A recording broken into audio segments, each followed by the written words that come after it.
কিছুদিন আগে প্রবল নিম্নচাপের জেরে অতিরিক্ত বর্ষণ এছাড়াও ঝাড়খণ্ডে পাঞ্চেত ও মাইথন জলাধার থেকে বিপুল পরিমাণে জলরাশি ছাড়ায় প্লাবিত হয়েছে বহু এলাকা।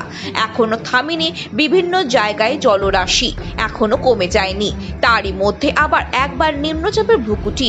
নিম্নচাপের জেরেই মঙ্গলবার রাত্রি থেকে শুরু হয়েছে বৃষ্টিপাত, আর অতিমাত্রায় বৃষ্টিপাত হলে খনি অঞ্চলে ধসের ঘটনা সামনে আসে। এর আগেও প্রবল বৃষ্টিপাতের সময় পাণ্ডবেশ্বরে হরিপুর এলাকার একটা স্কুলের সামনে ধসের ঘটনা সামনে এসেছিল। এবার আবার সেই চিত্র সামনে এলো। একদিনে বৃষ্টির জেরে ফের ধস খনি অঞ্চলে। চোখের নিমেষে মাটির তলায় তলিয়ে গেল আস্ত এক কুয়ো।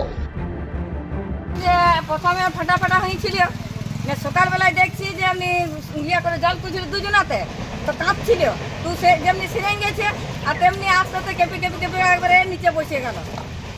আর তখন আমরা জেসিবি সব যতগুলো সব ছিল সবাই বেরিয়ে এলো, দেখছে যে হয় জিনিসটা বসে গেছে, না কারো কোনো ক্ষতি হয়নি। ওই আগে মানে ফেটেছিল, তারপর খোল ছিল, মানে ভিতরে জাম ছিল না, তারপরে আস্তে আস্তে 7:30 সময় বসে গেল। আর তখনই বসলো, না না কোনো ক্ষতি হয়নি। সবাই লিখত, সবাই তুলতো। কুয়াটা মানে ওটি সিপিএম আমলে 200 পরে রিপেয়ারিং হলো, তখন 3 মলা আমলে। ঘটনাটি ঘটেছে অন্ডালের মুকুন্দপুর গ্রামের বাউরিপাড়া এলাকায়। গ্রামের বাউরিপাড়ায় এই একটি মাত্র কুয়ো ছিল, যেখান থেকে পাড়ায় বহু লোকেরা জল সংগ্রহ করত। গতকাল পর্যন্ত বহু মানুষ এই কুয়ো থেকে জল নিয়েছে।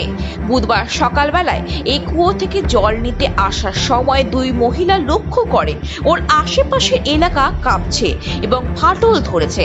ভয়ে তড়িঘড়ি কুয়ো চত্বর ছেড়ে দূরে যেতে চোখের পলকে ধীরে ধীরে আস্ত একটি কুয়ো মাটির তলায় তলিয়ে গেল। ঘটনায় আতঙ্ক ছড়িয়েছে এলাকায়, তবে কোনো রকম প্রাণহানি বা দুর্ঘটনার খবর সামনে আসেনি। তবে যে কোনো সময় বড় সড় দুর্ঘটনা ঘটে যেতে পারত বলে মনে করছেন স্থানীয়দের একাংশ।